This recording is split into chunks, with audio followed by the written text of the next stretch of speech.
They've never had an opportunity to be in a safe environment to fully experience and feel these feelings, and that's what's needing to be had. Feel safe enough to just embrace that and recognize it is a lie, but it still hurts. To make sure we don't slide into the cognitive talking therapies, right?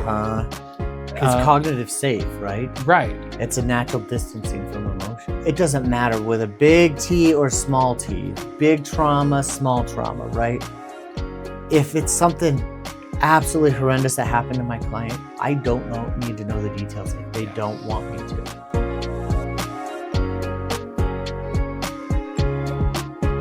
Welcome everyone back to another episode of The Lighter Side of Heavy Things, a podcast where two therapists get to sit down and kind of talk about their life experiences, what they deal with in therapy, and kind of discuss those lighter sides of heavy things. So as always, we're joined with myself, Chris, and my co-host Dwayne here. And hey everybody. Yeah. So we're picking up kind of a little bit where we left off last time. We had started a discussion regarding the different kind of therapies when it comes to trauma, right? And what we've seen, what our experiences are with some of them. And at the end of the last episode, we started kind of diving into EMDR. And instead of, I guess, turning that episode into something really bloated, we decided maybe it would be better to have an own standalone episode regarding EMDR and what we've seen utilizing that therapy with our clients, because there is, I feel, a lot that goes into it. Oh, for sure. And I got to get the squirrel moment out of my way. I'm so glad you always introduce us, because I'm like, what is the title of this? No, that's out of the way. That confessional's done. Maybe my brain will work. Right. It's like, oh. But going back to EMDR. So the eye movement desensitization reprocessing, right? Right. But that is the technique, that the skill set that we use, the eye movement, the moving eyes back and forth, right? Right. That is what therapy looks like with that. But the real model it follows is the AIP, the Adaptive Information Processing Model. Right. And that's important. We stressed that last time, right? Yes. And we started introducing phases 1, that there's 8 phases. We kind of did history taking and kind of the preparation phases 1 and 2, right? Mm-hmm. We dove into a little bit of 3 and 4, and then came back to phase 2. Yes. And we kind of were like, today, let's talk about what those 8 phases are. Right. Because this is what we do. This is our bread and butter. This is 90% of what we do. At least I do. I think you do about the same amount with this. Yeah. I would say with most of my clients, at some point, we're utilizing EMDR for something.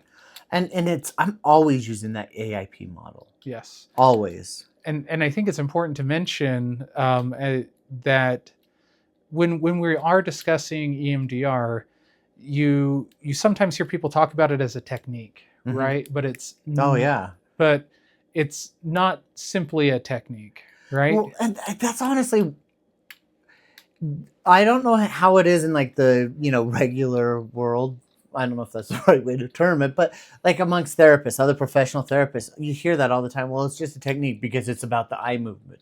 Why do I need to go pay to learn about eye movement, and I could do that on my own and stuff like that. And the problem with that is, if they don't understand, it is so much more than eye movement. Yes. It is so much bigger than that. Right. Like, I think of when people discuss technique, right? Like, sports is an easy one for me because you hear that utilized all the time, right? You'll hear some people talk about, if it's basketball, this is my shooting technique, right? Or within baseball, you have certain pitching techniques, batting techniques, those sorts of things, right? But I do think that simply stating that EMDR is a technique definitely kind of devalues what's really going on and happening. Well, I love those analogies, because really that technique developed for a shooting or a batting. Like I hate both those sports, but Uh-huh. um, so I might sound like an idiot here, but in my mind's eye, if looking at any professional, like Michael Jordan, right? That technique came out of a lot of other things that he was doing along the way to build him to that shooting technique, Right. right? It wasn't just stand there and shoot and throw it, whatever felt natural. I suspect it was the hundreds of thousands of hours that he was spending in the gym with a ball, dribbling and, passing Mm-hmm. and, watching film and shooting. To me, Right. that makes way more sense. So it's a compilation of a lot of things. It is not just shooting. Right. Well, and then I guess you take that as well. You could look at golf. Tiger Woods, Oh, right? He yeah. he has certain chipping techniques, putting techniques, all these different things. But from what I'm hearing, the way you're describing it, it sounds like perhaps utilizing that term technique is more of a oversimplification for what's actually going on. Right. Because the technique was a buildup of processes that led to the final result. Here's my shooting, my chipping style, my whatever may be. Similar with EMDR, it is the AIP. What are we looking for? Mm-hmm. It is the kind of phase two that we spent a lot of time on last time of prepping people to be able to experience emotions, Yeah. to feel them, and Yeah. but also simultaneously respecting why they didn't feel like they could. Mm-hmm. Right? Why was this hard for them before? Yeah. What were they likely to do when those big emotions started to come up? Why would they hide it? Mm-hmm. Or why would they want to stuff that in a box and just be all logic? Right. And I think that's,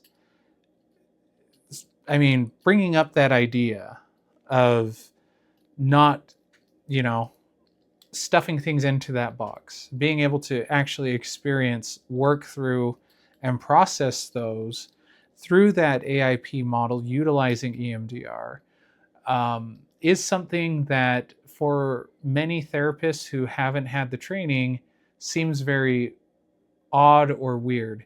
I know that for myself, when it came to being trained in EMDR, there was some significant time spent being able to help kind of beat out of us when utilizing EMDR therapy to make sure we don't slide into the cognitive talking therapies, right? Uh-huh. Because Uh, cognitive safe, right? right. It's a natural distancing from emotion. Mm-hmm. And being able to, as we work with individuals, being able to sit with them as well as sit with our own emotions that we're feeling in that moment, and Yeah, not, holy crap, holy crap. yeah, yeah, and not feeling like, oh shoot, someone needs to say something now to break up this mood that's hanging in the air. Well, yeah. Or even that tendency of like not even break it up, but to go in and want to coddle it. Be like, Mm-hmm. oh, it's not that bad. Or let's fix it, Yes. Or yeah, especially when you do see a client who's very distressed, Mm-hmm. right? And you want to stop it and say, no, no, no, no, no, we don't want this. But maybe recognizing that, perhaps this is what they need to be able to process this safely. They've Mm-hmm. never had an opportunity to be in a safe environment to fully experience and feel these feelings. And that's what's needing to be had. And that's the beauty of phase two, is walking toward all that stuff. Mm-hmm. That is the buildup of learning how to do EMDR. Yes. Much like Michael Jordan or any other of the greats, Mm-hmm. we're at the gym or on the golf course or in the, doing whatever they do for their sport. Those are the basic building blocks that lead up to successful EMDR reprocessing. Yeah, and I think it's important to point out, if I'm not sure for any of our viewers, listeners, if you've ever had EMDR therapy and perhaps it wasn't a good experience, it could likely be due to the fact that the preparation 2 phase wasn't done appropriately. Right. There's been a few clients I've worked with who, yes, they've attempted to do EMDR in the past, and it wasn't the best experience, or maybe they felt like, it wasn't that. But then when actually working through that preparation phase appropriately, getting them those skills and helping build them up to that point of, okay, now we understand you better. We understand why this is happening better. This is the things we can do about this. Mm-hmm. Helping them feel more in tune with themselves can definitely be a game changer. Absolutely. Well, and it's like our dear friend and trainer Wanda. Wanda Mm-hmm. kind of trained both of us in this, right? Yeah. And I mean, Wanda's just amazing, right? Oh, yes. But Wanda always told that story of that gentleman that she saw, Mm-hmm.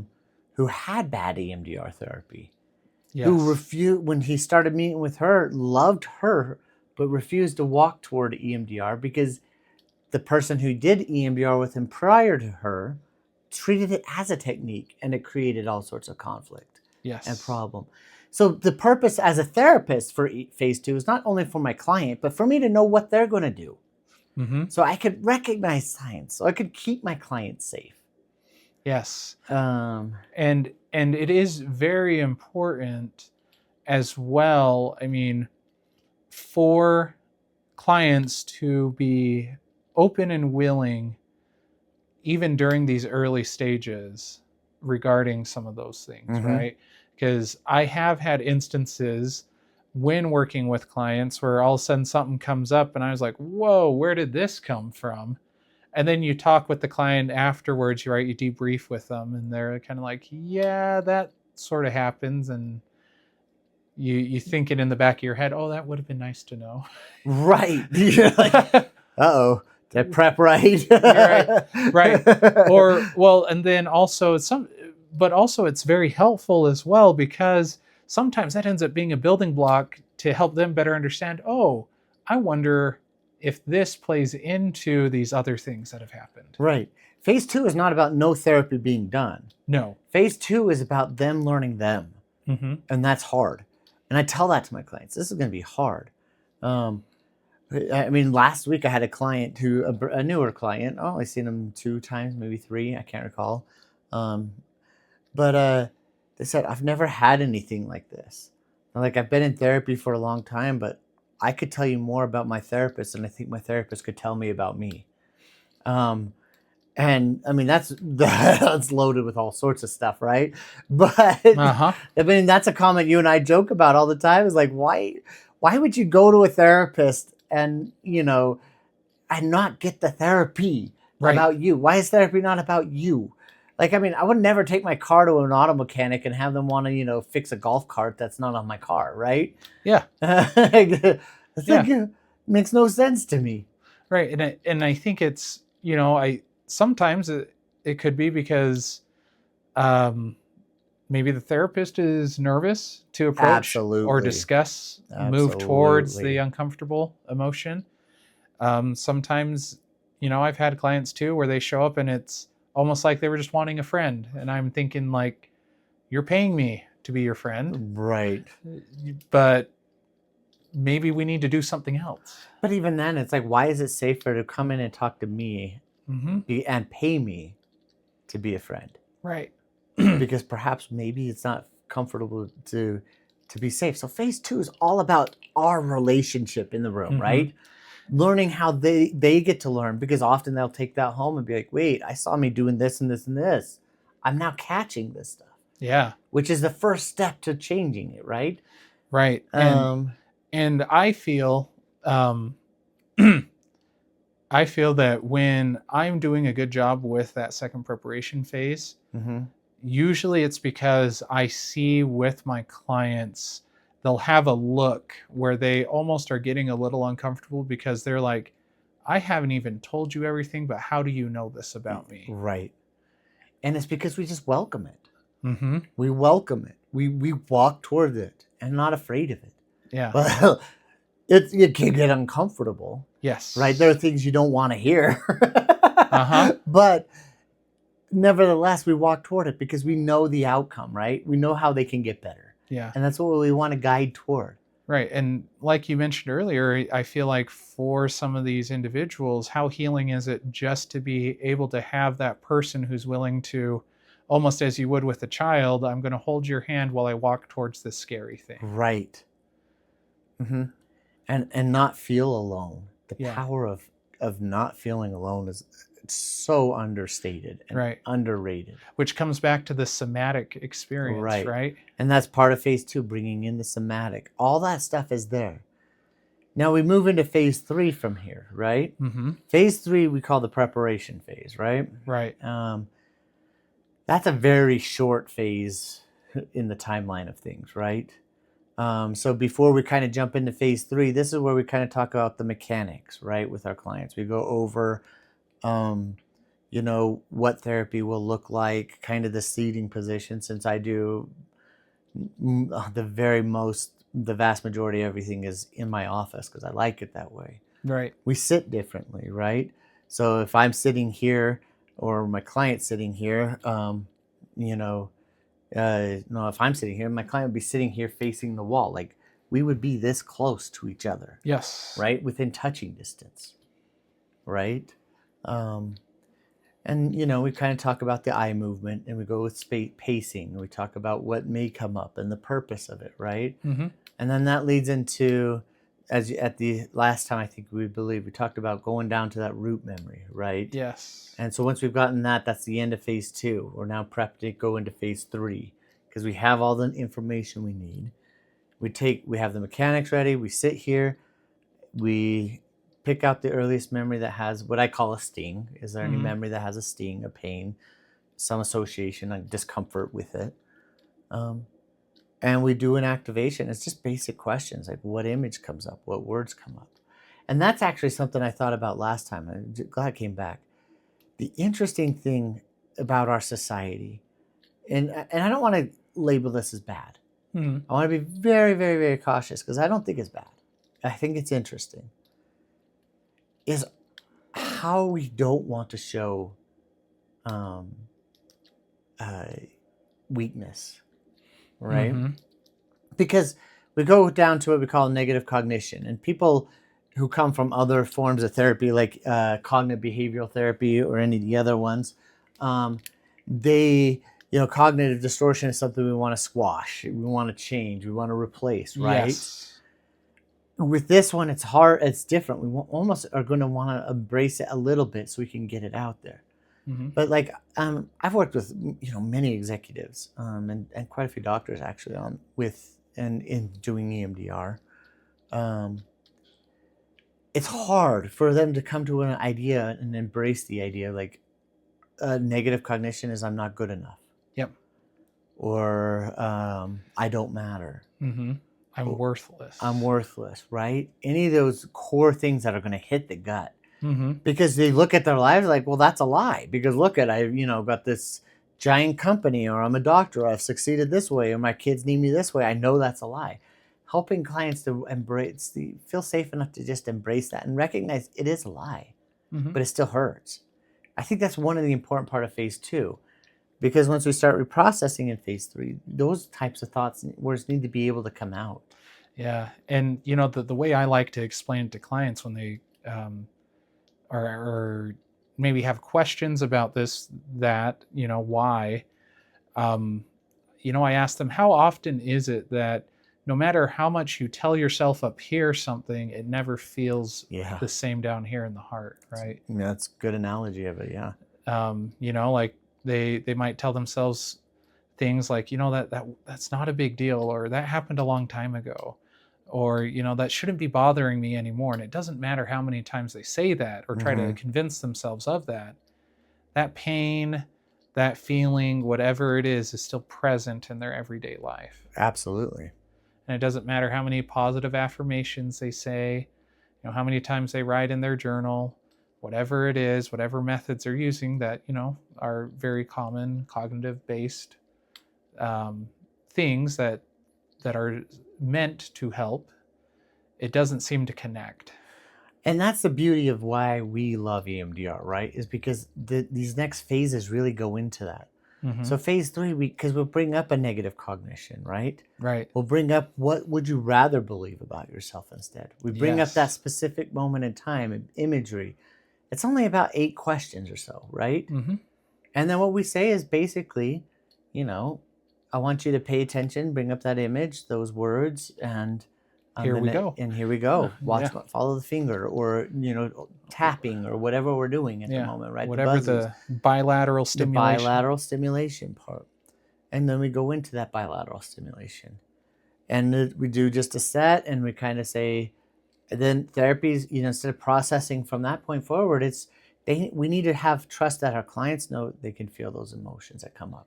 Mhm. I never know, and I tell my clients that I never know what's going to come up for you. Yeah. I have clients who have like images come up, or words, or for me. So when we go through to become trained and certified, and to become a consultant, you continue on with EMDR therapy for yourself. They recommend that, right? It's Right. not a requirement anymore, but it was. So you and I have both experienced EMDR therapy, right? You're right. And like the shocking thing with one of my memories that came up, I was like 4, and I've made no secret. I was an anxious child, right? Yeah. And I had this event happen when I was 4, and I felt horrible guilt, and I was sad, and I remember that moment creating, when it came up in my, when we got to the root, we got to that memory. I was like, whoa, that's kind of a funny memory.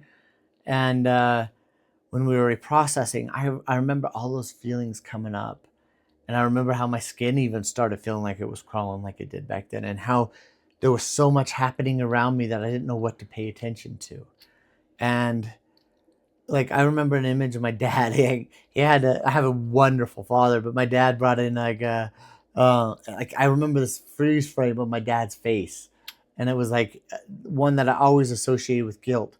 And what was unique about that one was, I started thinking, when I hit that freeze frame of that, I was like, oh, wait a second. I remember that same pig face happening here at 9, and here when I was 15, and like all these other times, like, oh, so that's why I reacted to my dad that way. And like, so like sometimes you get those connections pieces coming up. Like sometimes it's physiological sensations, like crawling, like it's everything. Yeah. And I think what's really interesting as well, during this period of time, in the therapy, is that there is not too much going on the therapist side. No, all we're doing is paying attention to what's coming to us. Yeah. And that's part of the reason I think that for some therapists it's kind of uncomfortable, because in other therapies you're very heavily involved. You're the one kind of leading, pushing, where we need to go and what we're exploring. You're the expert, right? Whereas in the EMDR, you're sitting back, they're the expert, and you're more or less kind of the bumper rails, so to speak, to make sure no one's getting a gutter ball, right? And that they're still present in this moment, that they're not in a flashback. Yeah, we're not disassociating. We're helping them in a sense, maybe like a trail guide, right? We're picking up where this is leading potentially to this and that, maybe providing some gentle guidance at times, right? Saying things like, oh, I wonder how that was helpful then, right? How old were you at the time? Yeah. Right? Oh, that sounds like a 10-year-old. Yeah. Simple things like that. We don't do much. And that's the thing. Like, the premise of EMDR is that the system has already the mechanisms and the tools to help let go of this stuff. Yes. Right? It's almost providing permission to do so. Yes, and it's providing permission and the circumstances, the setting to do it. Right? Let it go. That's why phase 2, they have to be able to feel that emotion without feeling like I'm going to die. Yeah. I'm guilty, or there's something wrong with me. Yeah. And that's why CBT, cognitive behavioral therapy, and these other ones can be very fun for a lot of therapists, because if you're a clever therapist and you're very good at helping people work through that, and coming up with cognitions, it can also reward you very well, right? And make you feel like, oh yes, look how awesome I am, right? Yeah, I came up with that. That was my genius. Yeah. You know, and I don't want to. I really want to be very careful here. They do good work. I'm not mocking them. No. But I could say from personal experience, when I did a lot of cognitive behavioral therapy and you had one of those, like, that was great. That was genius, Dwayne. It felt good. Mm-hmm. With this, when you're not doing much and you're sitting back, it was very hard to be like, whoa, what do I do? Yeah, that's a big emotion that's present. And you could feel it inside of you. Mm-hmm. And you could see it on their faces and their body language. You could see things happening. And it's always the same. You do a set of 25-ish passes, and you say, what are you noticing now? They give you a brief snippet. Go with that. Yeah. And what's interesting is over time, this could be like one session. This could be like 3 or 4 sessions on the same memory. It's impossible to really say how long that will be, because it depends on the client and how safe it is to go there. And also, I think what's important too is to let people know that also you shouldn't expect that, based on a particular trauma, it should take this long. Because I've had some people come in and, maybe it was something really serious, right? Like some sort of violent assault or something terrible happening to a person. Right. And one of those really ugly ones we don't want to hear, right? Right. And, you're in and out 30 minutes and it's like, wow, that was crazy. And then I've had others where it was like something that seemed less serious, I guess we could say, right? Right. But it took a couple of times going at it for them to finally come to a reasonable conclusion for themselves to process, let go. So what are you looking for then as a therapist? As it's going, what do you want them to do in phase 4? How do you know to move on? So what we look for is they call this a SUD, right? But basically, what we look for is we're asking the person, based on this memory, how are you? Is it a 0? Does it feel? Yeah, how disturbing does it feel? And we're asking them to rate it between a 0 and a 10, right? 0 being no disturbance or neutral, 10 being the highest they can imagine. Mm-hmm. And it's having them be able to kind of feel within themselves, notice what's going on, and then being able to put some sort of determination based on that. Right. Right. And so, and it's not uncommon. I've had clients where we get to the end, but maybe we weren't able to quite finish it. They come back next time, we get things restarted back up, and all of a sudden there's disturbance there that they didn't realize was there anymore since they've sat on it. Mm-hmm. But more or less, that's kind of how we as EMDR therapists kind of measure to know, are we ready to move forward, or where is this person sitting? Right. So we're looking at when they want to get them as low as we can, right? Mm-hmm. Ideally to 0. But it's not just like, oh, we got to a 0, they said it's 0. They can tell. Oh, yeah. So like that memory I was telling you about where I was jumping around back and forth, right? What was interesting is as my brain was processing that and I jumped forward in time, I came back in time and I realized, wait, my dad was young. He was in his probably, I don't know, actually, no, 20s, I'm guessing. Yeah. 30s, maybe early 30s. No, I don't know. But he was young. Did he know what to do? Uh-huh. I was the only of his I had 2 older siblings that had anxiety like this. And then when I was growing up, anxiety wasn't talked about. So he's like, what is this? Mm-hmm. But I also thought, I didn't intend to do this, but my brain put myself and said, he had no idea what to do. And that's not a look of disappointment. That's a look of, what do I do? Yeah. And that she started changing things. And I saw things differently and how my mom was handling, and other memories started coming in. And what that did was it provided what the only word I could call is a release. It's that, wait, that pain's starting to go and it's gone. Yeah. And so when I got to a 0 on that memory, I was like, it doesn't hurt. Uh-huh. I'm not ashamed. Yeah, I like to tell my clients it's almost a feeling of you're kind of looking at it now, and it's almost like an outside looking in. Right. Right? Like that dual awareness that's the exact dual awareness. Right. Right. And it, again, it could be something really terrible, but it's more of looking at it and just being like, yeah, that happened, but I'm not nothing, like I'm not feeling anything right now And anymore. what that is now saying that release happened. The Uh-huh. body no longer is holding on to that feeling. Yeah. And again, as the therapist, sometimes I've had clients where they say, "Yeah, it's a 0," but I might notice, they're shifting or they're Right. moving in certain ways, or I can just tell in the tone, and I'm like, "Is it?" Yeah, because phase 2 preparation teaches us what to start paying attention to, right? Right? For each individual client. And some of those clients that I'll push back on, in that they take that moment to sit there and much of the time they'll be like, "Well, actually, no." Mm-hmm. Y- Mm-hmm. And there are times I'd be like, okay, maybe they're saying 0 because they've done what they need to today. Yeah. And let's wrap it up there. And I won't go through the next phases, 5 and 6, right? Mm-hmm. But once we get them down, and it's not us rating it for them. No. And the Nope. beauty, phase 4 is what I love. This is why I can do trauma therapy. Because if we're dealing, it doesn't matter with a big T or small t, big trauma, small trauma, right? If it's something absolutely horrendous that happened to my client, I don't need to know the details if they don't Yes. want me to. All I need to know is what's happening in those little snippets. Tell me what you're noticing. And I've reprocessed some very horrible, horrible events in this world. I don't know what happened, and I'm grateful Mm-hmm.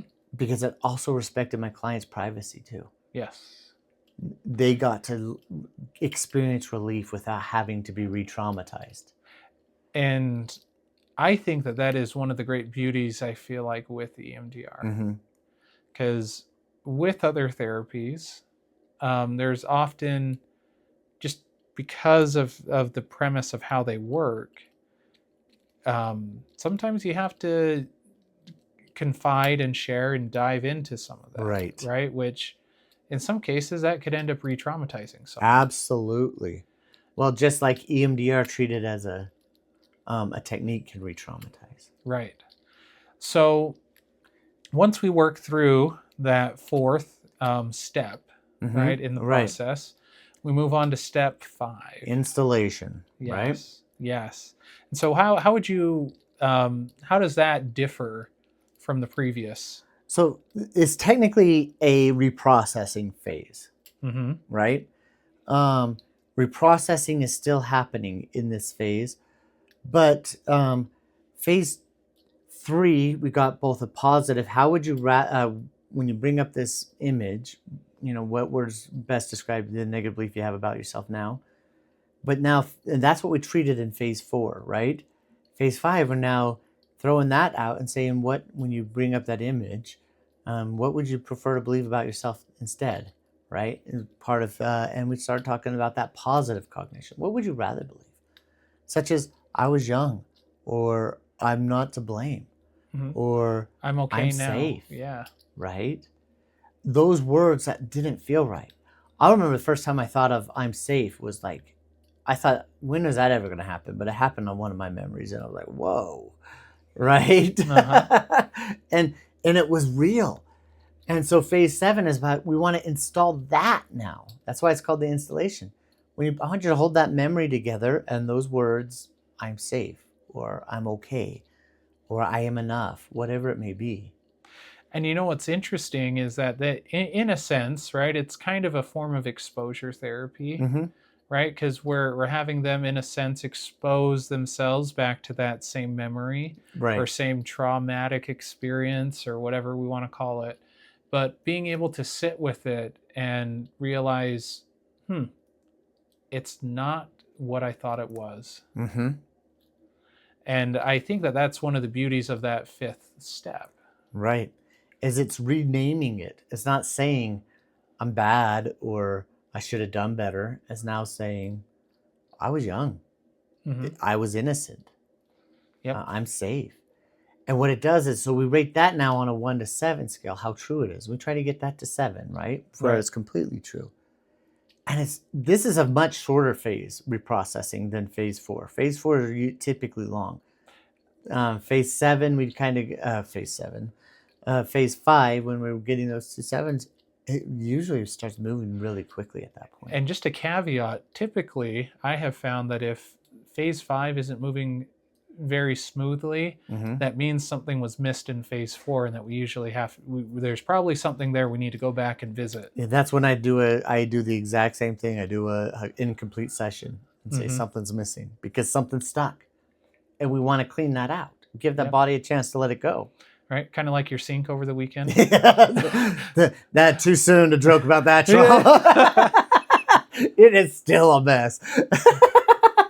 Yeah. Uh, There's a clog in there somewhere. yeah, this is why I was never meant to be mechanically inclined. I should have paid. Oh well, I learned a new skill set, That's right? right. New talent. Now you can get a new shirt Yeah. after that other one got ruined. Yeah. Oh man, that was. Ugh. Yeah. Yeah. But yeah, that was gross. But yeah, like it is. You got to get it out. Let things move, and once it's done, it's done. And then when people get through a successful phase 5, Mm-hmm. right? That installation phase, you know it. Like as a therapist, like we're sitting there, and I'm like, I'll never forget. I thought I would be bored doing EMDR because I'm like, really? I'm going to be sitting here and someone there, and all I'm doing is this. And I remember when I started doing it, like one time, I was like, I remember being like, whoa, what is this coming off of them? What is this? What is this? What is this? Like it's not boring at all because you're Mhm. like, holy cow. Yep. You know, because you could feel it. It is like it's got some big energy in it. Yeah. You have. I mean, there's been times where I know clients will start mentioning, their feelings and whatnot, and be like, "Yep, I'm feeling that knot in my stomach right now too." Yes. You know. But so when you're in phase 5 and you're feeling the opposite, you're like, yeah, it is done. Oh yeah. You could feel that positive and that this is done. And that's I feel like, I mean, you mentioned kind of those, those genius moments that you have where you're like, oh, I came up with that, right? Yeah. Look how good I am, or how smart I am, or whatever. I feel that now in the end of that phase 5, where you watch that person, and it's just interesting because you can't fake this. No. Right? But No. you will see that person just the most calm, relaxed version of themselves you can imagine, where they're almost melting into the chair. Which goes to my favorite phase, Mm-hmm. phase 6, body scan. Yeah. Right? Because that's like when you're talking calm, you kind of say, hey, just notice that memory. Not that memory, those words, the positive cognition we just installed in phase 5. I just notice your body from head to toe while saying those words, right? What's going on? And say those words. And notice any places of tension, tightness, or, unusual sensation, or whatever you want to call it, right? And I think this is where EMDR gets some of that voodoo. Oh, for sure. Right? Absolutely. Because to the unexperienced person, they watch and see that and they're like, that's weird. That's, but I said that, but I think, for example, there was a memory myself that I was reprocessing when I was, going through my trainings and whatnot. And in this 6th phase, there was this feeling that kept coming up, and it was my left arm, and I couldn't place what it was, but it felt uncomfortable. Right. And finally, the thought clicked. And what I was feeling was something that I felt back then, but it felt foreign to me now as an adult, right? Right. And what that was in that particular event or memory. I was probably like 4 or 5 years old, and I was grabbed by my arm and kind of jerked around a little bit by a bigger adult.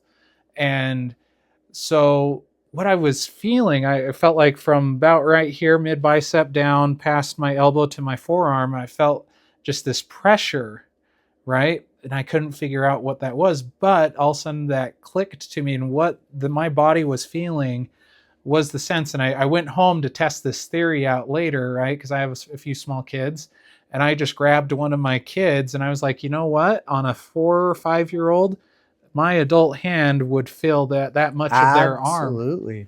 Right? The body remembered it. Yep. And so that was, one of those weird, X-Files types of moments. Or yeah, you're like, is this LSD I'm on? Yeah. What is this? Right?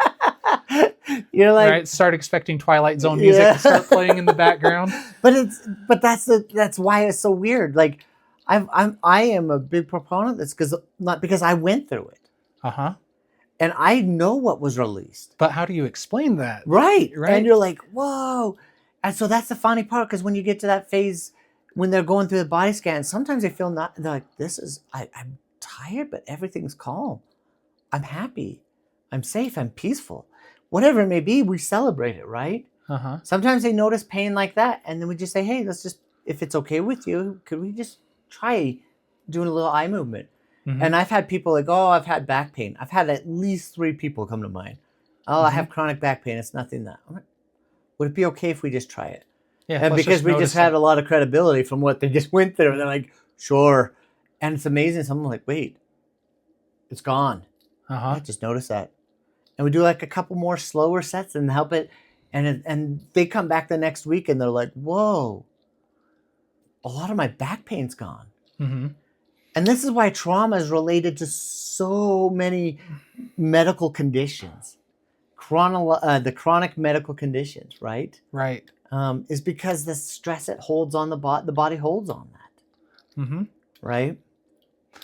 And so, you know, and then finally at the end, what I think is the part that kind of wraps all of this processing together is that we allow our clients to kind of come up with the way that they're somatically going to really embrace or hold on to Yeah, that positive belief, right? it's funny how many people are like, wait, what do you mean by that, right? Uh-huh. Like some gestures. I love it when they're like fist bump, Uh-huh. or they're like, can I hug myself? Yeah. Yeah. Absolutely, give yourself a big hug. Uh-huh. Uh-huh. And it's it it provides that opportunity to give to them what they were needing in that moment, Mm-hmm. right? Yeah, and just let it, and it's also a good conclusion. Let's celebrate. You just did something that. This is why I take zero credit for my clients getting better. Mm-hmm. And it has also made me a better therapist because I don't have to be a genius on par every day. Oh yeah. I just have to be able to pay attention, right? Mm-hmm. But takes the stupid out. Yeah, right. it's like I get to just sit there and let them do it, and the fact that they go through it, it is some of the most sacred experiences of my life. Mm-hmm. That I get to witness it. Right. That I can help guide them and keep them safe. That they put their trust in me to go into something so scary to them. Mm-hmm. I will never take credit for that. I always tell them, give me 5% because I like a nice 5. Yeah. I said, but everything else is yours, and I think it's arrogant giving 5 because my efforts are very minimal. Mm-hmm. And that, I'll have clients who come in and they'll tell me, this is amazing. I couldn't have done this without you. Da da da da da. And I always like to say, well, I didn't do the work. Yeah. I was just kind of here. Right. And you're the one who put in that work, who was willing to be brave and sit in that garbage sometimes. And right? I want my clients always to own that. Mm-hmm. Because what confidence building for them that is, Yeah. right? I can do hard things. I can do it. And it's more than just a slogan on a refrigerator magnet. Yeah. Right? That's overused slogan, but yes. Yeah. Right. And it's a very, I think, great way that this wraps that session together. Now, Mm-hmm. with the following phases, phase 7. Well, let's finish phase 8. Okay. Yeah, let's go to phase 8 because then the next week, all we do for phase 8 is say, what do you notice this last week, right? Mm-hmm. And this kind of ties it all together. Like if we had an incomplete session, meaning we didn't get all the way through phase 6, I guess I skipped to phase 7 is kind of just, hey, notice what's coming up. I totally skipped that. I was in my head 3 steps ahead of you. Why don't you do phase 7? My brain just caught up with you. Yeah.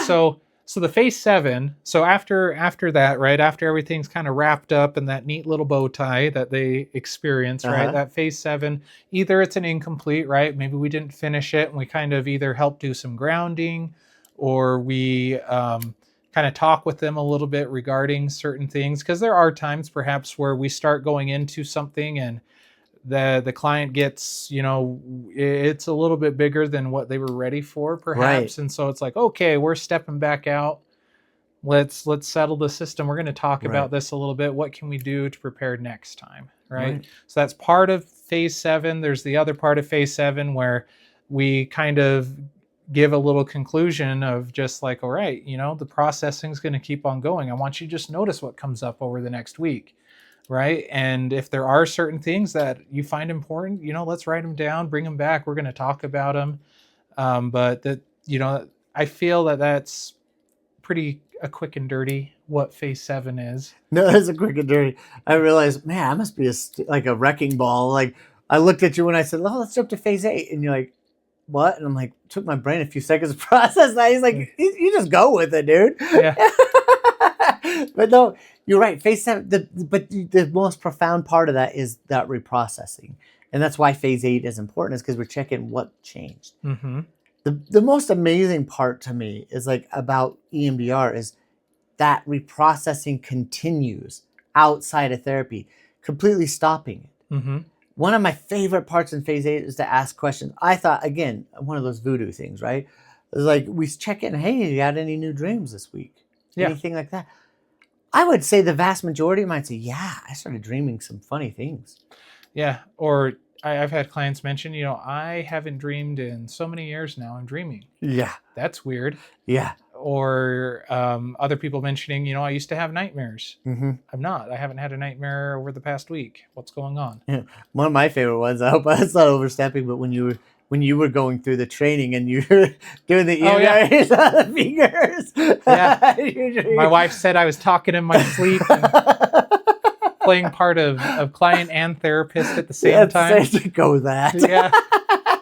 Talking in my sleep there for a couple of nights. Oh, that was so funny.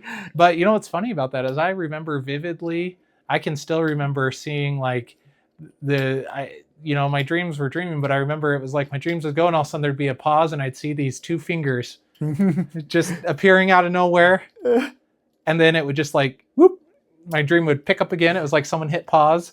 It was funny. It was funny. It's amazing. But that's the way it is. Like, it's like clients come in like, wow, let me tell you about my dreams. Mm-hmm. Let me tell you about these new insights. These new memories came up. These new things. There's so many. There is endless possibilities, really, of what comes up throughout the week. Mm-hmm. But more often than not, most clients come back and say, I feel better still than when I left your office about that memory. Yeah. And that's why an incomplete session is not bad. Mm-hmm. We could take our time and let them go and experience at a pace to help build those muscles that they feel safe to do it. Yeah. And I always like to leave, my clients with when we're done. I always like to ask them, what do you feel like is the most important thing you learned for yourself or about yourself? I love that question. Right? Yes. And it gives them that thing to think about over the next week, to pay attention. Mm-hmm. Right. And I think what's also important at times as well, and we mentioned Wanda. I remember Wanda telling me this as well, because I brought this question to her that I would have clients where they'd show up at the next session, and I follow up with phase 8, ask them how things were, and a lot of them sometimes they gave me this deer in the headlights look, and they're like, I don't remember what the memory was. Right.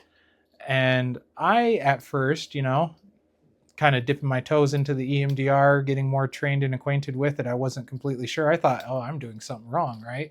Right. And she turned to me and she said, no, that means that you did it right. In fact, you did it so right that their brains pretty much kicked that thing out and said, we don't need to worry about this anymore. And that's the amazing part of it, that release.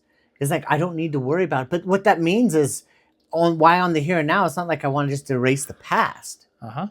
Right?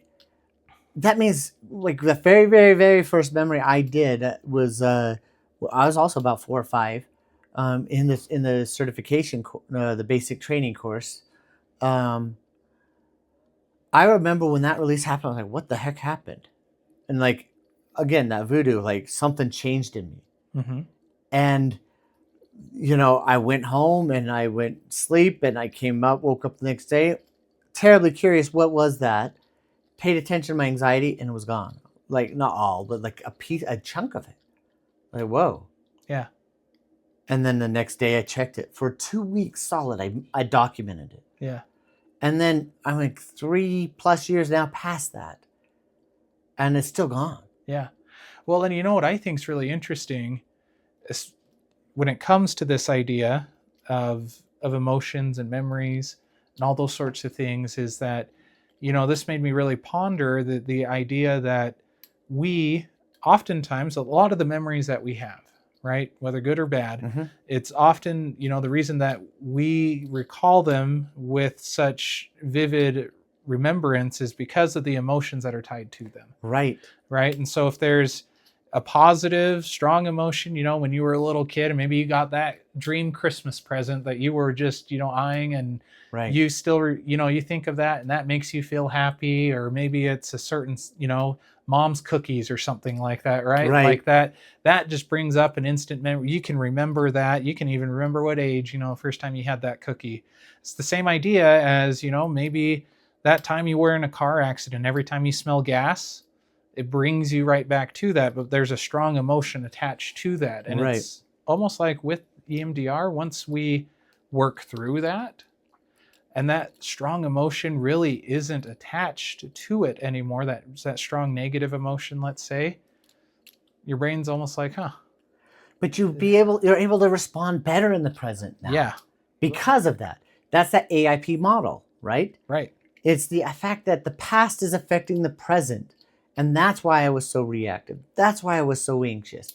Was the lesson learned there. When I realized that it was okay to be 4, it's okay to make those mistakes. It was okay that happened to me. My body, my subconscious, whatever you want to call it, we don't know what it is, has released that. It's not processing that in the moment. So it frees up the space inside of me for emotions that I could feel differently. right, That I could deal with problems differently because I don't have all that burden, that heaviness there.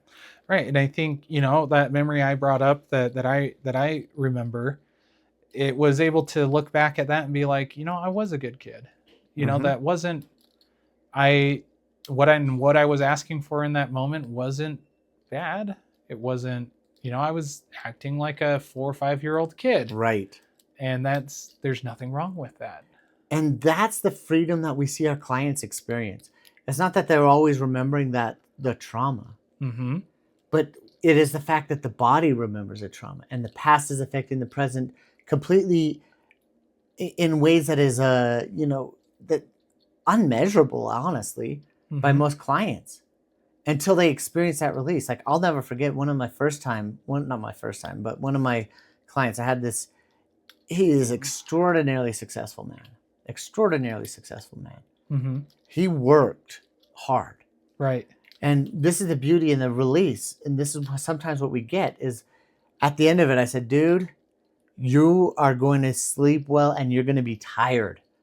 You need to take care of yourself. What Yeah. you just went through was hard. Yes. And he went home. And the next week, I didn't think much of it. I felt that release, right? We talk Mhm. about it. He came back the next week and says, Dwayne, I got to tell you something I did. I said, what's that? And so we're going through the phase 8 process, right? Just checking in for the week, right? Uh-huh. And he said, I went home and I called off every meeting that day. And that's not like that, man. Yeah. And he says, I just was tired. So I said, Dwayne told me to take a nap, or to take it easy, and I'm going to. So he did. So he changed how he was reacting in the moment, right? Mm-hmm. Then so that was at 8 o'clock night. So 9:15, 9:30, he was getting home, right? He slept until like 5:30 that night. Wow. And then got up, made dinner for the kids, everybody, went back to bed and slept all that next night. And he's like, Dwayne, I've never released so much of that, whatever that was.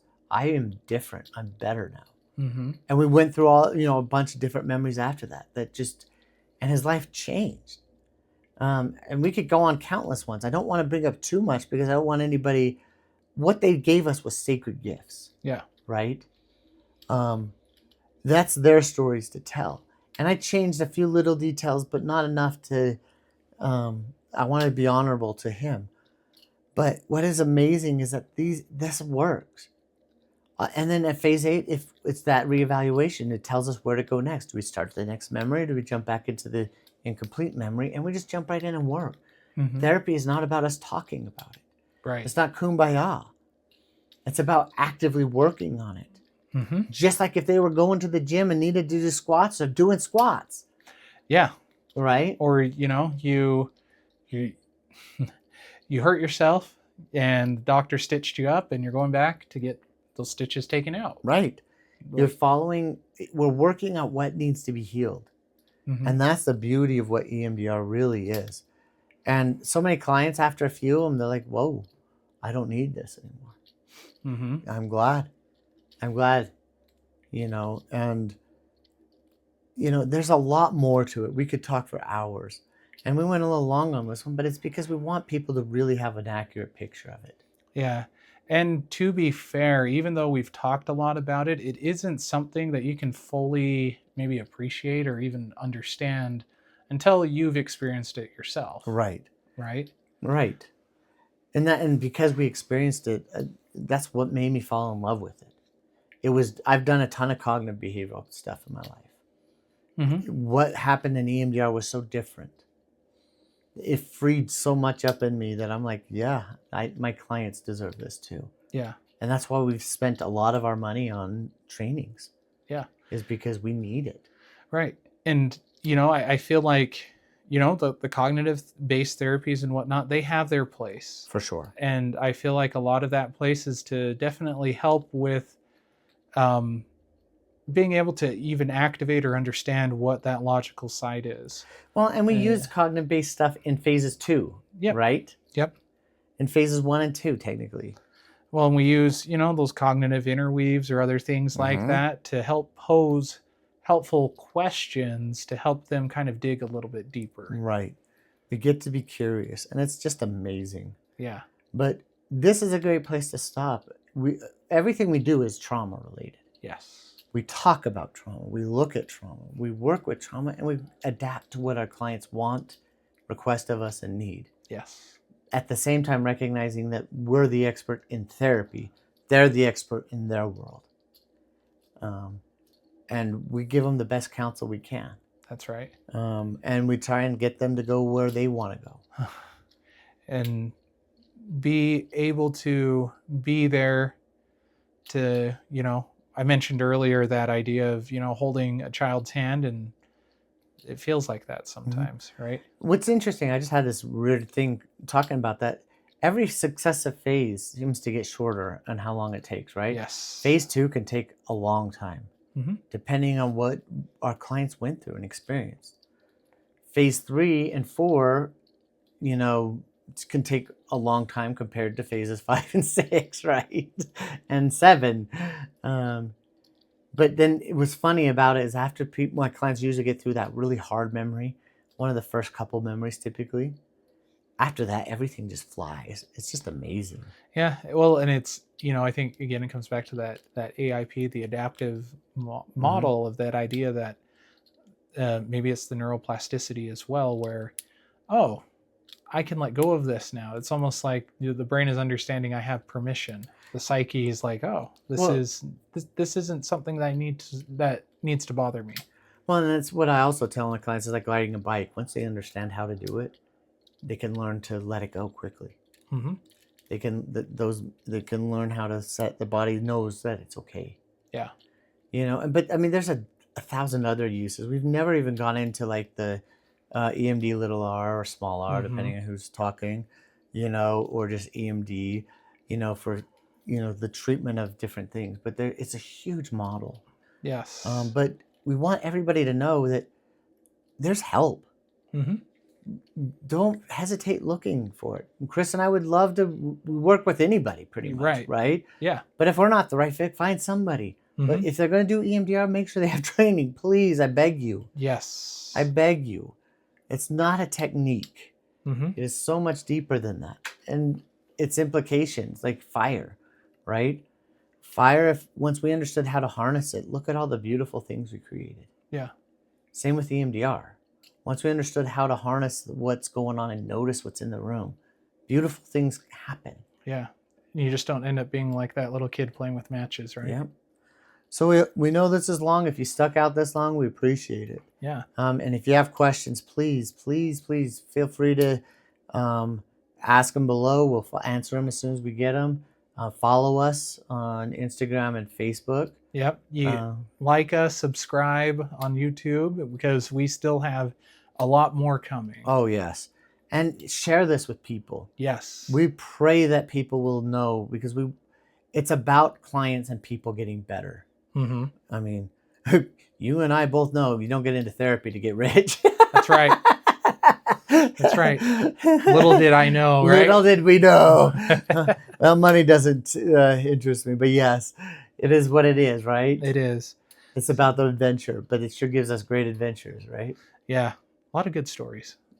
And a lot of amazing healing in people Yes. in our lives. Our lives have been blessed immensely. Yeah. Being able to, I feel one of the biggest things and reasons I got into this job, kind of mentioned it in the first episode, is being able to feel like I'm making a difference in the lives of others. Mm-hmm.